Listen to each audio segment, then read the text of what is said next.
What happens when you take a deck that's all about body parts, all about life and death, severed heads and bleeding limbs, and talk about it as a chaplain on call on a Saturday night in a hospital?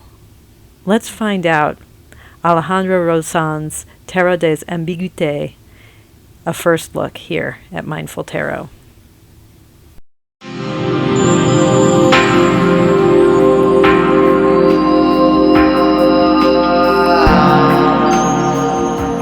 Lovelies, Esty here on my final night on call as a full-time chaplain.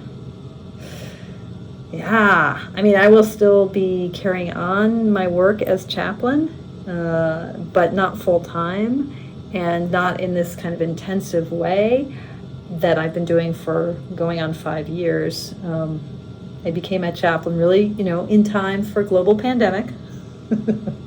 My timing was impeccable, and it's been an amazing, amazing experience. I've loved it, and it's also taught me so much about myself, about life, about the Dharma. It's taught me a lot about tarot, actually, which that's another video. But let's just say it has encouraged me to lean into the archetypes big time. And there's so much else that I want to be doing and that I am doing, and I can't do everything, it turns out. Who knew? There are only 24 hours in the day, and sleep is kind of helpful.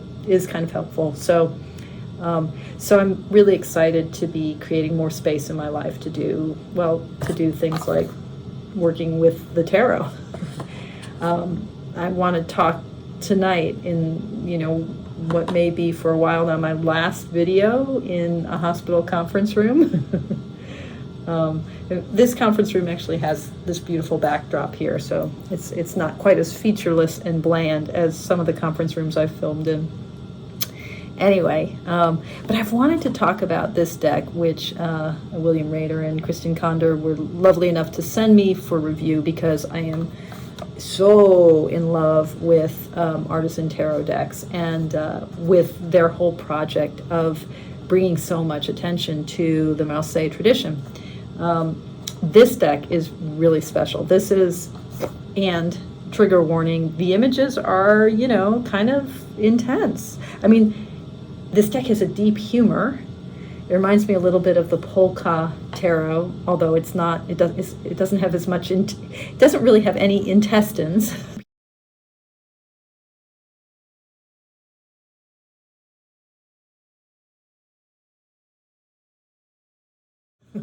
Unlike the polka imagery, but it is unsettling in a similar way, or sort of like unsettling in the way the deviant moon is unsettling.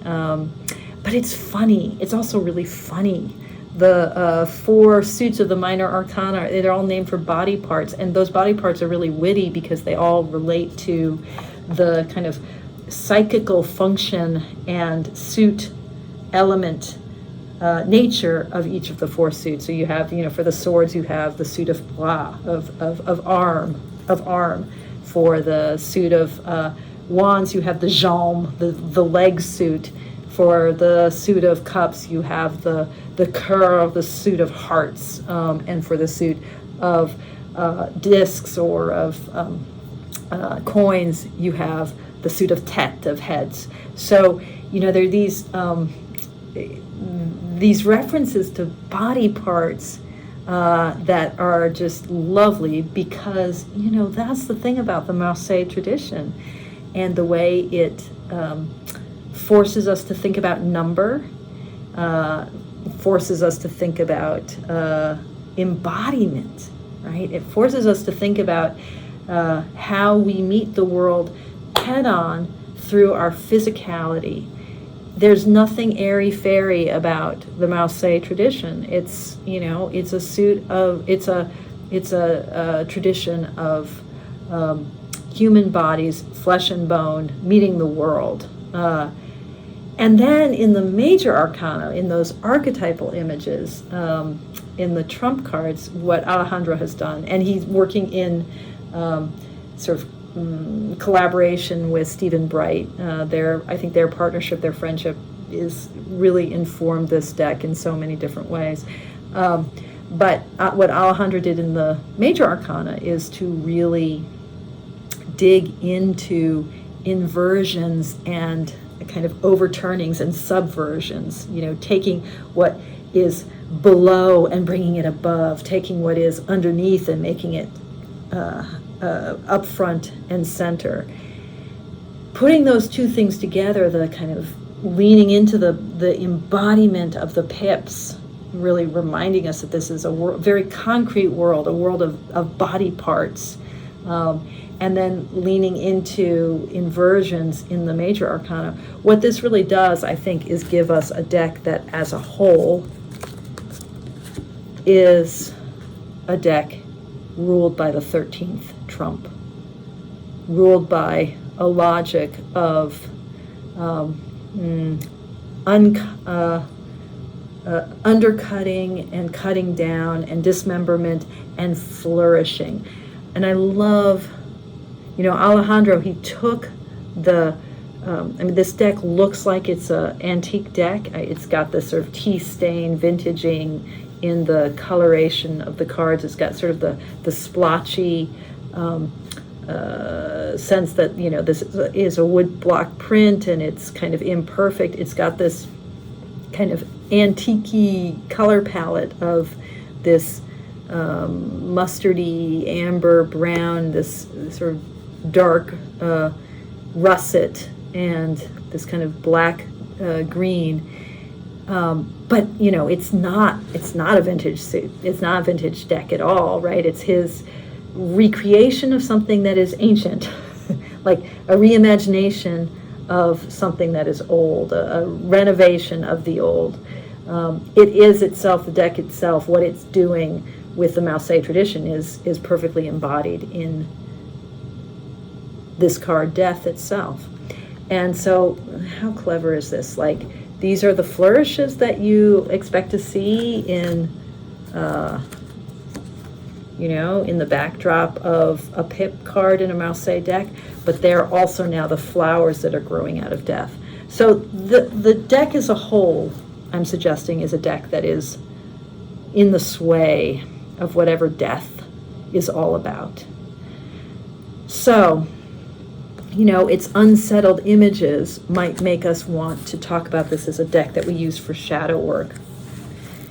I'm really suspicious of that term, shadow work. I think we overuse it in tarot circles. We don't use that term with any precision, and so we end up kind of saying that we're doing shadow work, by which we just mean I'm looking at stuff that makes me uncomfortable. And that is problematic.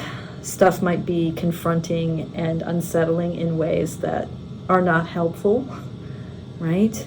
They may just be re-traumatizing. But also, the shadow for Jung, it has a pretty precise and specific meaning. And so I don't want to talk about shadow work with tarot.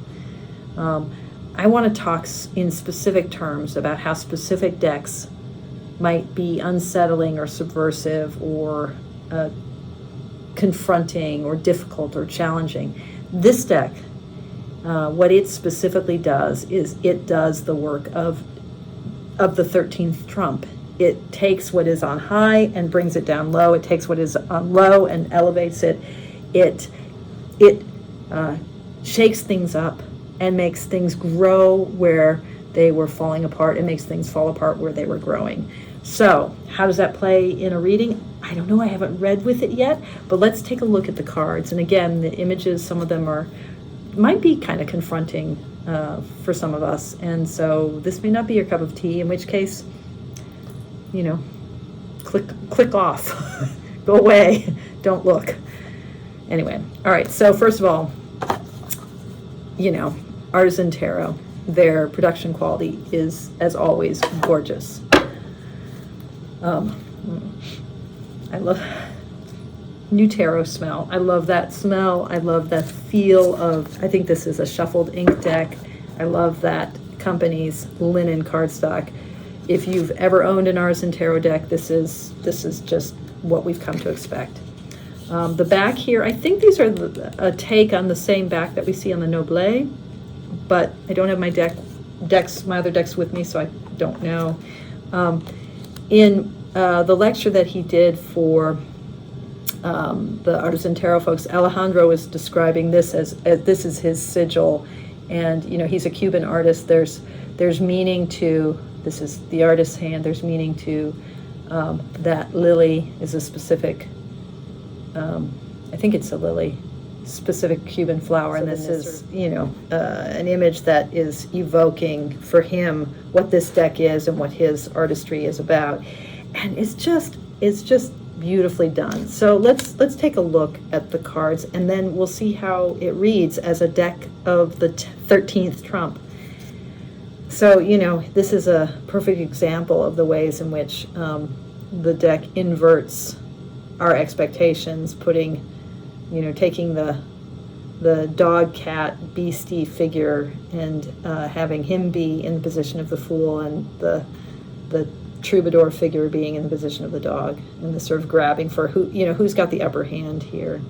And I think that sort of sense of who's got the upper hand is echoed pretty wittily in the Bateleur, where we have three hands, and sleight of hand indeed, which is a take on one of the things that people often say about the Marseille tradition is they point out how the table only has three legs in the traditional imagery.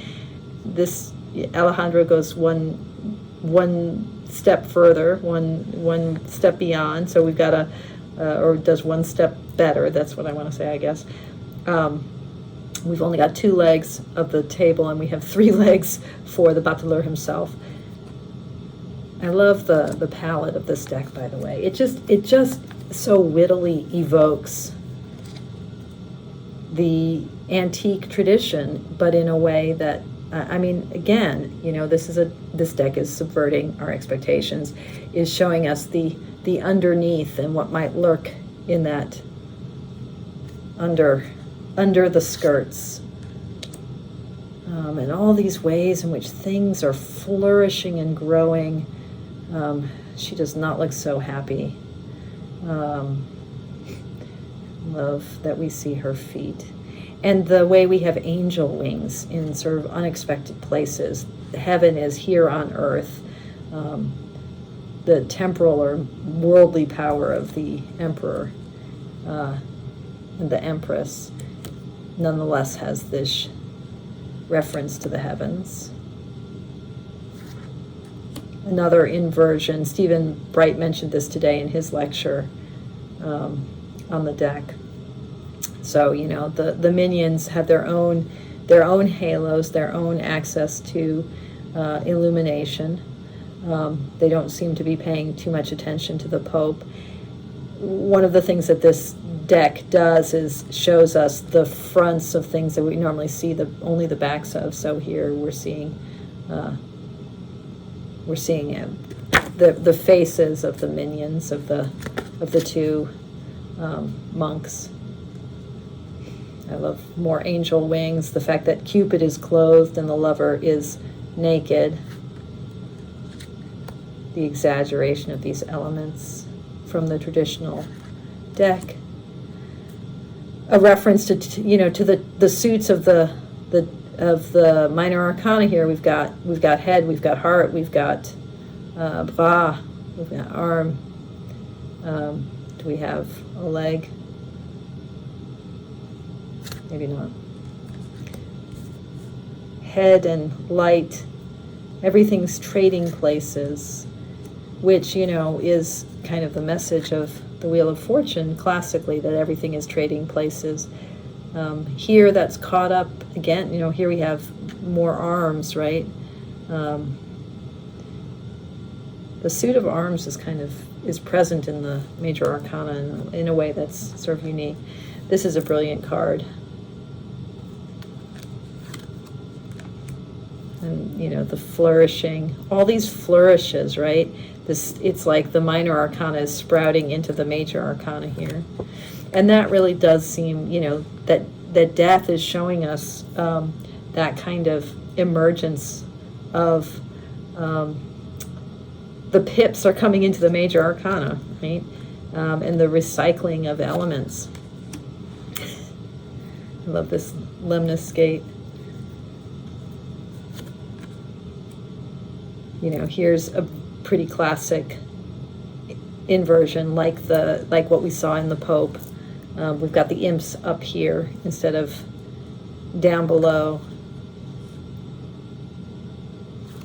So we could also call this a devilish deck, right? In the way that it inverts things. I love this. Head and light. This moon is pretty amazing. The way the lady is the river, is the crustacean. And the sun is on the horse. And the figures in Judgment are looking at us, and it's not at all clear if there's an angel who can see. This looks like the head, the tonsure that we see in the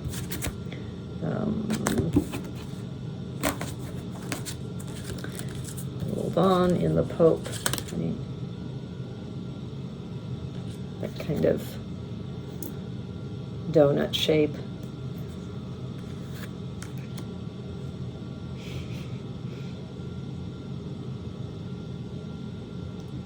Everything piled together. I don't know what to do with this deck. I just know that this deck is all about the movement that we see in the 13th trump. So this is the suit of swords, which is the suit of arms, or bras, right? So, you know, if we think that our tools, our instruments are separate from us, no. They cut us while we cut with them. This is also kind of like the message of death. You know, life consumes life. Life and death are intertwined. There's no separation. There's no separation between the hand that holds the sword and the sword. And in fact, it may be that one of the things about the suit of swords is that, you know, the fantasy is that we can be separate from our cutting action in the world, but what we do cuts us back. I love how, you know, the swords, the kind of vintaging actually makes the swords look dented.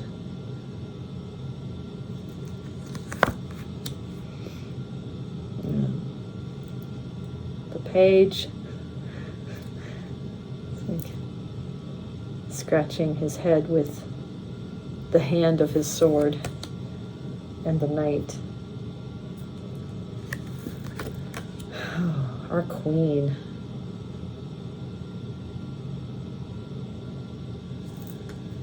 Some flourishes. She's quite, I love her expression.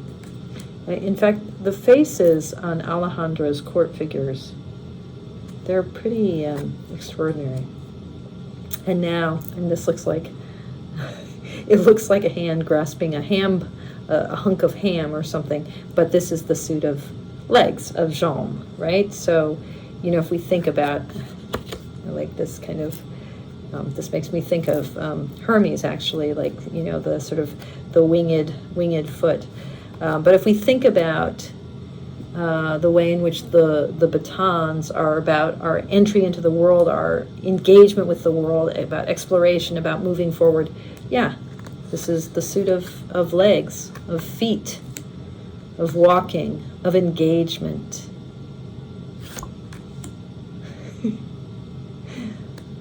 Love it.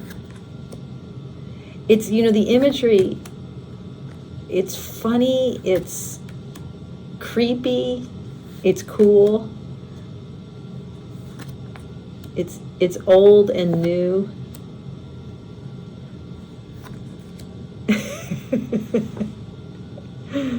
the awkwardness, the like classic awkwardness of the page of batons or staff. You know, here it's like, okay, if you got a foot in your face, yeah.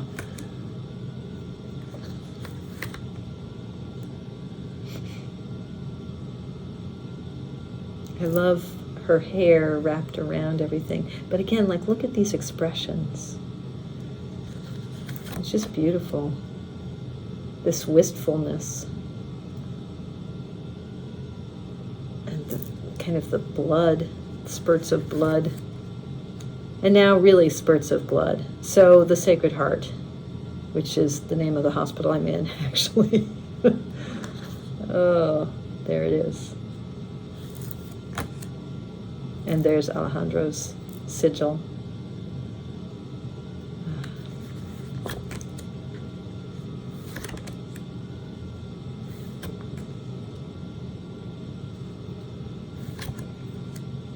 You know, blood everywhere. Because of course, you know, if you just have the heart severed from the arteries, there's gonna be blood. So this idea of the vessel, and then also the fluid it contains, and it's just going to bleed out. Wow. I love that his cup is full and overflowing.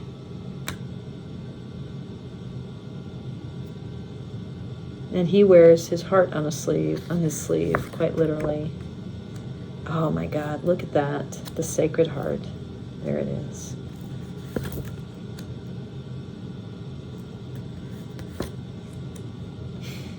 Wow. The suit of Tet, of heads. So, you know, blood runs through everything. And it's interesting because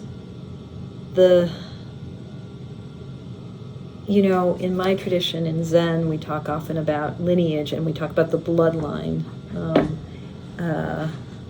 That's one way to think about lineage, and in documents that are like showing the tradition from one teacher to a student on to the next generation, that line will be drawn in red. So, you know, there's something here about the lifeblood of the tradition. And how does that lifeblood get carried forward? We got to be willing to cut things up a bit. Got to be willing. Oh, wow. Look at this. Got to be willing for blood to flow. Life and death. And so there's this melancholy in all of these figures. You know, of course, like heads, I mean, if you're thinking about coins have heads on them. So, I mean, again, there's a kind of movement in this deck.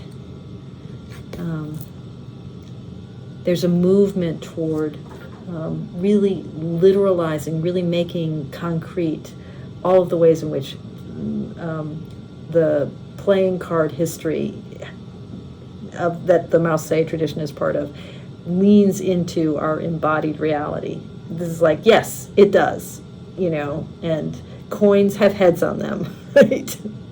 So there we go. All right, let's do a little bit of a reading. I'm gonna shuffle and talk to the deck in the way that I like to do. Can I just say these cards, they're Artisan Tarot. You guys know what you're doing. Keep doing it. Keep doing it. I mean, you are, so.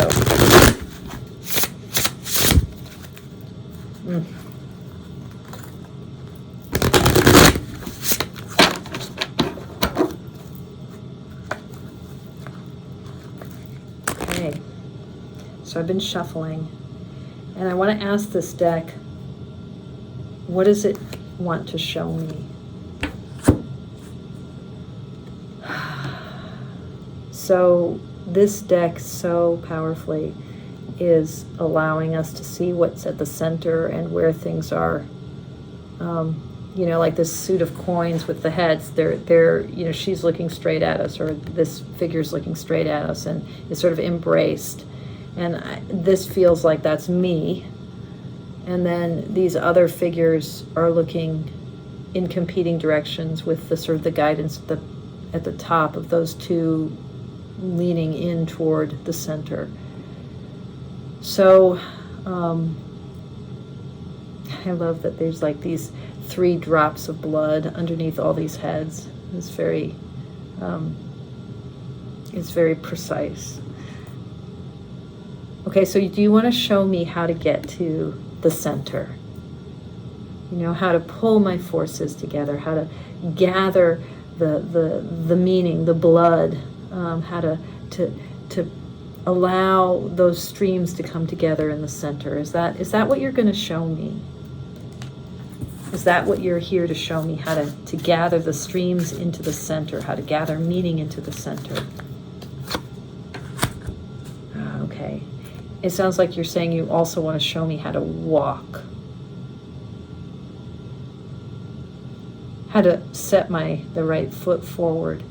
So, the three of wands, staffs, batons, that 3 is a kind of a place of meeting and growth in the realm of engagement, in the realm of will and fire that the wands represent. But here it's like the legs. This is all about really moving forward, really engaging, and a sense of how do we walk in the world? How do we really engage and embark?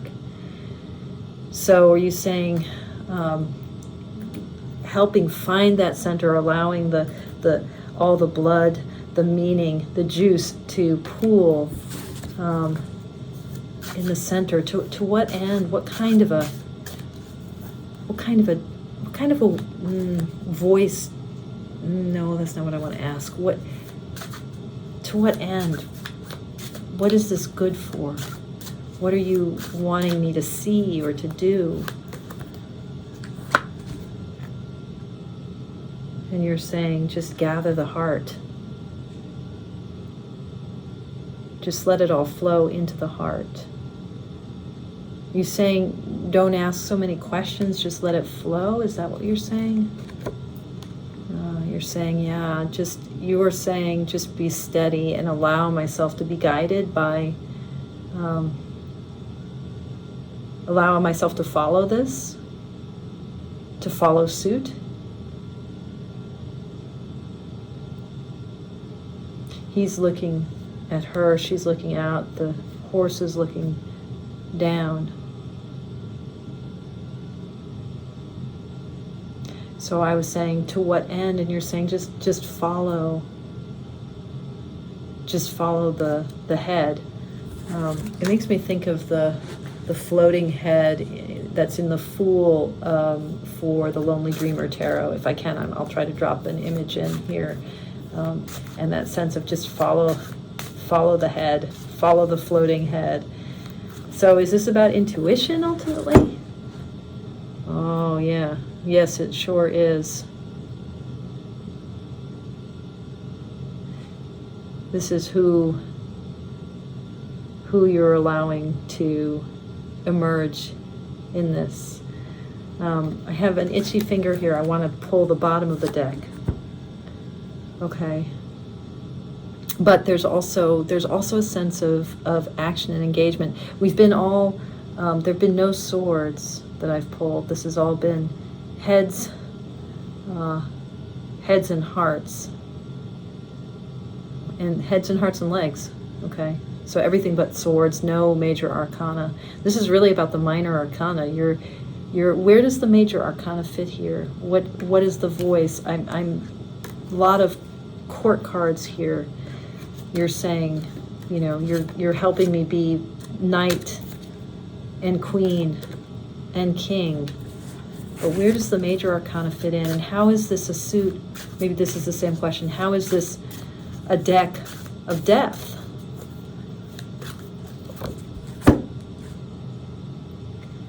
And you're saying,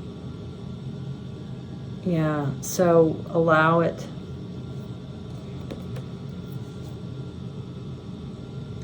death is what brings these heads forward.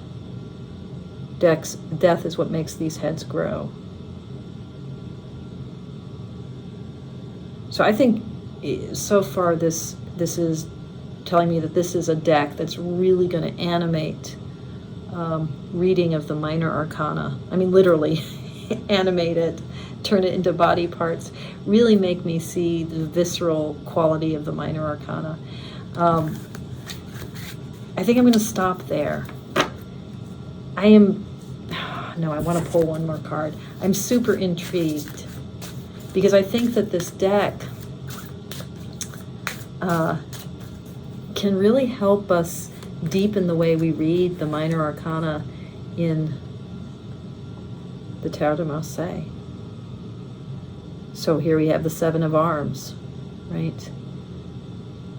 What it means to try to grab hold of meaning. What gets cut in the process, you're inviting me to see what gets cut in the process and what I need to follow. And I just really love this as the archetype for my work with this deck. The Queen of Hearts. Okay, we'll stop there. Alejandro Rozan's Tarot des Ambiguités. What's ambiguous in this deck? How is this the deck of ambiguities? I mean, I think this deck is the deck of ambiguities insofar as it is, again, it's asking us to be willing to not know, be willing to let, I'm looking for death here, be willing to let everything get cut and dismembered and to follow that so that we just flourish where the minor becomes major and the major becomes minor.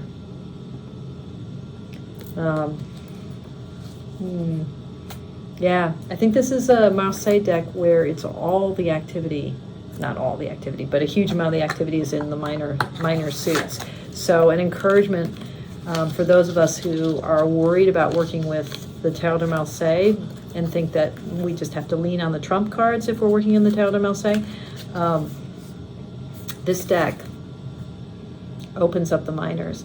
And in fact, Stephen Bright is his new book, I think, is going to really also offer his way of reading with the minors, which he foregrounded in today's lecture. Really, really interesting, really useful work. Okay, that's all I got for now. As always, thank you so much for your practice, and thanks for being with me here in the hospital on my last night of call as a full-time chaplain. Take good care, everyone. Toodaloo.